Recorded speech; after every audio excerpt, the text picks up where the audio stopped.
Hi everyone, and welcome back to my channel. Today I'm going to be doing an at-home version of the Popeyes chicken sandwich. It's not going to be the exact same thing, but it's going to have some of the same concepts. So if you guys would like to see how I do that, then just keep on watching. All right, so there's going to be 3 of us eating tonight. So I have 3 small pieces of chicken that I've put in here for 3 different sandwiches.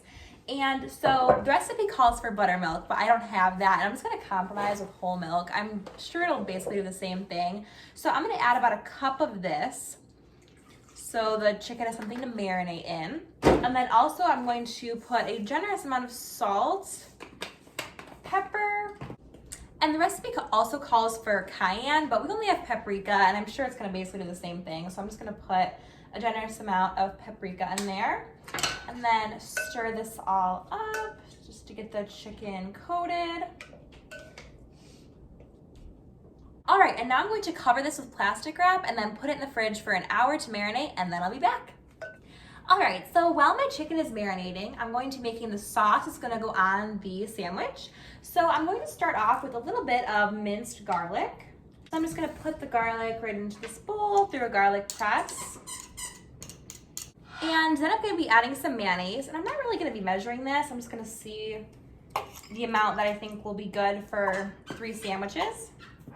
And then I'm gonna add some hot sauce. This is sriracha. I know I'm supposed to use like Frank's Red Hot, but we don't really have the right ingredients for this recipe. I'm just trying to make do with what I have. So about a tablespoon of that, and you can add more or less depending on how spicy you like it. And then I'm also gonna season with a little bit of salt. All right, next I'm going to make the dredge for the chicken. So I just have a plate here, and I'm just gonna guess how much flour I'm gonna need. Probably I'll do about 4 heaping spoonfuls. All right, and then I'm going to season this with some black pepper, a generous amount of salt, paprika,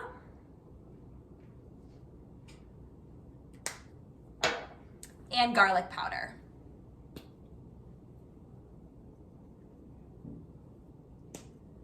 You can season pretty generously because this is a lot of flour, and the amount that's actually going to be on the chicken is pretty small in comparison to what's on the plate here. I'm also going to be slicing up this pickle because I'm going to put a few slices on each of the sandwiches. Typically I would use bread and butter pickles, but as I said, I don't really have the right ingredients for this recipe, so I'm kind of just working with what we have. All right, so now I'm going to dredge the chicken in the flour. So I'm going to take it out of our marinade here. And you want to make sure you fully coat the chicken and get the flour in all of the cracks, because those are going to be like some great crunchy pieces. I think I'm actually going to dip this a second time in the dredge, so we'll have even more crispy bits, and then put it back into the flour. All right, so the chicken is all dredged, and now I'm going to preheat the stove to about medium-high heat and about 1 inch of oil. You're supposed to add more so it gets more deep fried, but just to save oil, I just decided I'm just gonna do it one side at a time. So I'm gonna let this get up to temperature, and then we'll drop in the chicken.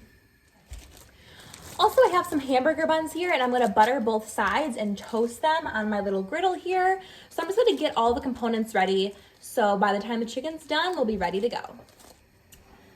All right, so I've set all my buns down here face down in butter, and they're going to get nice and crispy around the edges. And my oil looks like it's heated up to the right temperature. I'm gonna drop each piece of chicken in. Yep, perfect temperature.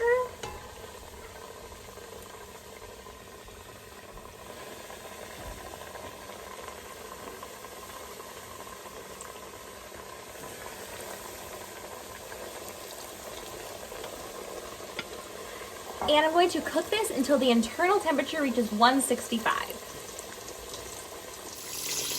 So I'm just going to monitor the chicken until it reaches the internal temperature of 165, and just kind of turning it as you feel needed. And also the buns over here, I'm just going to watch until they get crispy around the edges, so we still have a little bit longer to go on those. All right, so my buns are done toasting, and while the chicken is finishing up, I'm just going to take the sauce we made earlier and spread a good amount on each of the buns. And then I'm also going to be topping it with pickles.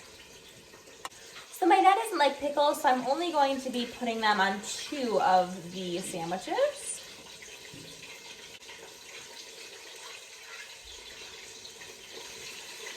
All right, and then I'm gonna grab the chicken out of the pot and put it on a paper towel, and also just sprinkle a little bit of salt and pepper over the top while it's still hot.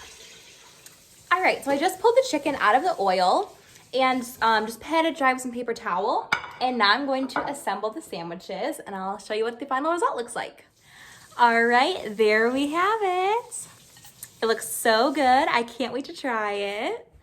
I hope you guys enjoyed watching me make these chicken sandwiches today. I know they're a little different than the Popeyes one, but it's kind of just my version using the ingredients that I had at home today.